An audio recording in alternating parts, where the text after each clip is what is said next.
Hello, my friends, and welcome to I was just checking to see if I was connected here. Tarot Tuesday Live with Miko Trati. And this is a special one to me. Maybe that's why I'm doing it live.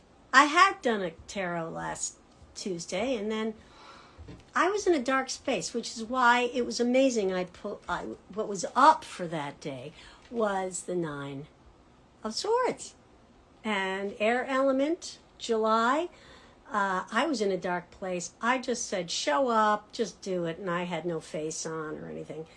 And I thought it was so perfect. And I shared how miserable I was and why this was so perfect. And a friend of mine reached out and said, you're not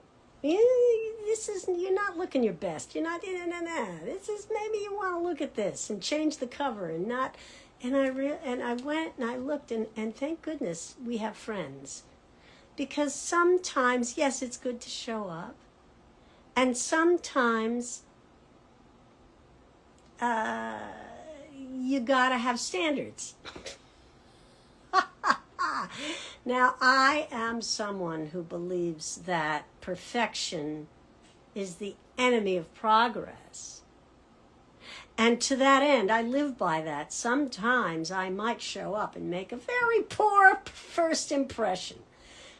I'm not going to torture myself over that.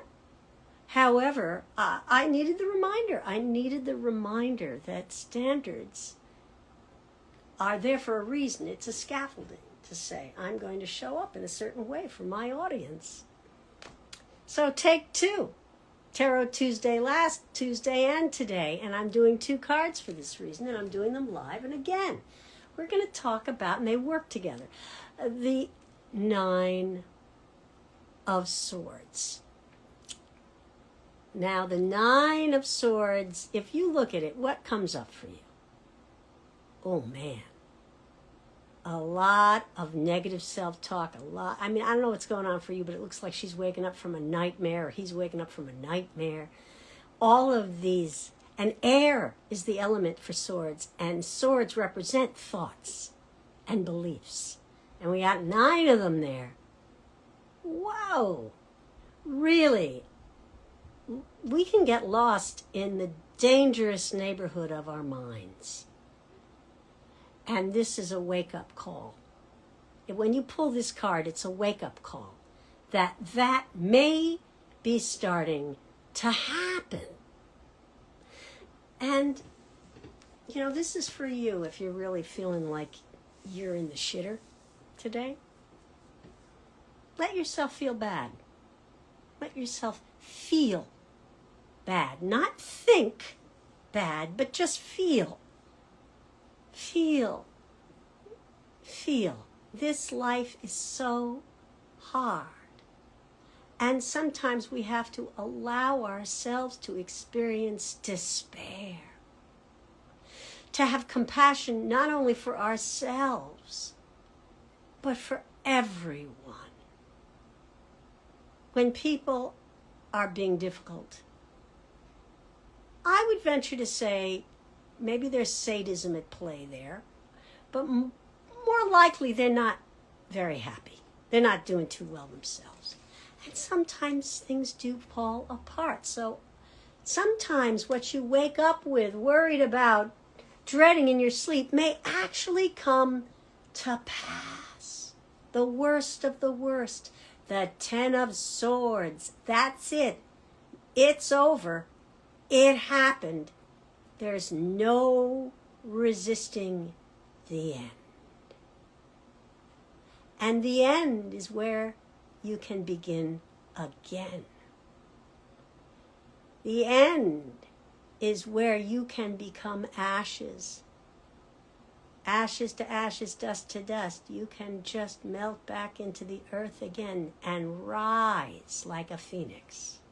You gotta get to the end, I'm afraid, my friends. I've been there a few times, and I can think of one time in particular that was quite a defining moment. The worst thing that could have possibly happened. And I thought, I can't stick around. I had suicidal ideation, all the rest of it. Fortunately, at the time, I had a very, very, very young child, and that young child, my son, was an anchor. I did not have the luxury to succumb to my delusions. That's what suicide really is succumbing to the delusion that the harshest reality will never pass. And I don't condemn anyone for that. However, hang in there. That's when, if you hang in there, you get to rise. You get to rise and reinvent again beyond. I became somebody I never imagined I would be. And who I am today is forged in that fire of destruction. That's the good news of this card when it comes up in the deck, or when you choose to work with it. I chose these two cards. I didn't draw them arbitrarily. What I do in these Tarot Tuesdays is I research and work with the cards that align astrologically with the day, with the month that we're in, the time of year that we're in. And that correlates usually with what, as a collective, we're moving through energetically. So it wasn't just an arbitrary pull, these two cards. You can work with the tarot that way. It doesn't have to just be chance. These are an education, these cards. They're symbolism. So, if you're hanging out in the 9 because you're afraid of the 10, come back into yourself.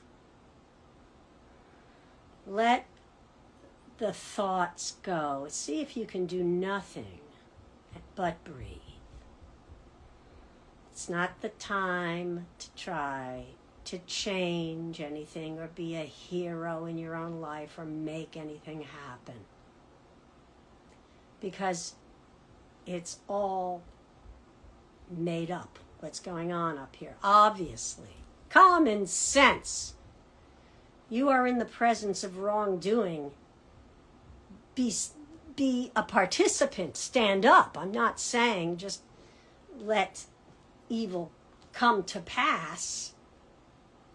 I'm really talking about our own inner lives and our own responses to the slings and arrows our egos endure. That's what I'm talking about.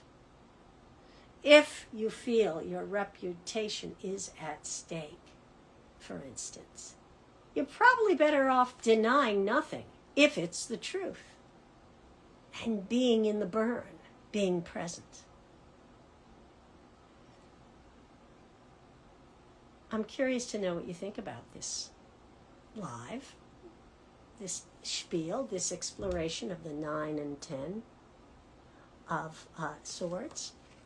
I also want to let you know that I'm doing a couple of tarot clinics here in Brooklyn.